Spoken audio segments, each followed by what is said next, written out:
Hello बच्चों, let's see the question. If an object of 10 cm height is placed at a distance of 36 cm from a concave mirror of focal length 12 cm, find the position, nature and height of the image. Now to answer this question, first we will discuss here the key concept, and here the key concept is mirror formula.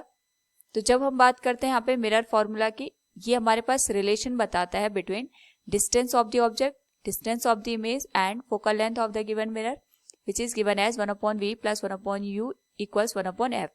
V is distance of image, u is distance of the object and f is the focal length. Second, we will use here magnification m, which is given as height of the image divided by height of the object equals minus v divided by u. तो ये हमें बताता है कि हमारे पास जो image की height है वो ऑब्जेक्ट के कंपैरिजन में कितनी ज़्यादा या कम है. Now according to the question, अगर हम यहाँ पे जो गिवन वैल्यूज है उसकी बात करें तो हमारे पास जो कॉनकेव मिरर दे रखा है उसकी जो फोकल लेंथ गिवन है it is given as 12 centimetre. Concave mirror है तो कॉनकेव मिरर के लिए हमारे पास जो फोकल लेंथ होती है ये हमेशा नेगेटिव होती है, so it will be minus of 12 centimetre. Concave mirror कुछ इस तरीके से हमारे पास ऑब्जर्व होता है कि इसका जो यहाँ पे आउटर मोस्ट पोर्शन होता है उसको हम पेंट कर देते हैं और जो इनर मोस्ट पोर्शन होता है वो रिफ्लेक्शन का यहाँ पे काम करता है. तो f की वैल्यू आएगी माइनस 12 सेंटीमीटर. जो ऑब्जेक्ट है इसको हमने यहाँ पे 36 सेंटीमीटर की डिस्टेंस पे रखा है, यानी u की वैल्यू आएगी minus 36 centimetre. Height of the object हमारे पास दे रखी है यहाँ पे 10 सेंटीमीटर के बराबर. तो सबसे पहले हम यहाँ पे v की वैल्यू फाइंड आउट करेंगे, उसके बाद हम m की वैल्यू फाइंड आउट करेंगे. After that we will find out height of the image.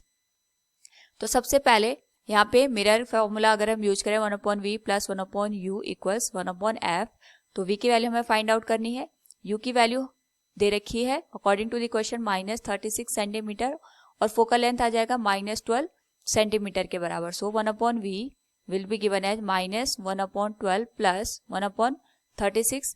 इसका जो यहाँ पे एलसीएम होगा it will be given as 36, तो ये आ जाएगा minus 3 plus 1 that is minus 2 divided by 36 और ये v की वैल्यू आ जाएगी माइनस 18 सेंटीमीटर के बराबर. यानी जो इमेज बनेगी वो मिरर से 18 सेंटीमीटर के डिस्टेंस पे बनेगी और यहाँ पे जो इमेज बनेगी वो सेम साइड बनेगी जिस साइड हमने ऑब्जेक्ट को प्लेस करा है.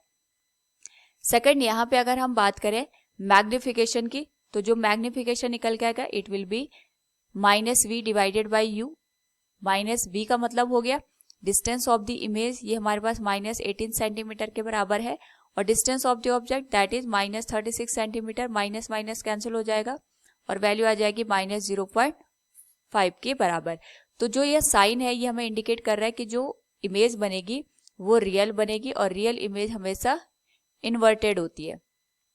साथ में यहाँ पे जो मैग्नीट्यूड है यानी 0.5 ये हमें बता रहा है कि जो इमेज है वो ऑब्जेक्ट के कंपैरिजन में यहाँ पे 1/2 टाइम्स है. यानी हम इसको इस तरीके से भी लिख सकते हैं H I divided by H O equals minus 0.5.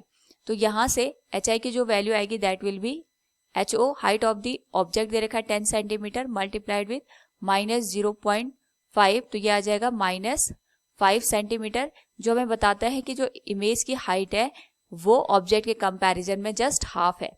और नेगेटिव साइन ये इंडिकेट कर रहा है कि जो इमेज है वो इन्वर्टेड फॉर्म में हमें शो हो रही है. So from the given question we can say here find the position of the image, it is minus of 18 centimetre. Nature real and inverted है और height of the image is 5 centimetre. Hope all you understood it. Thank you and best of luck.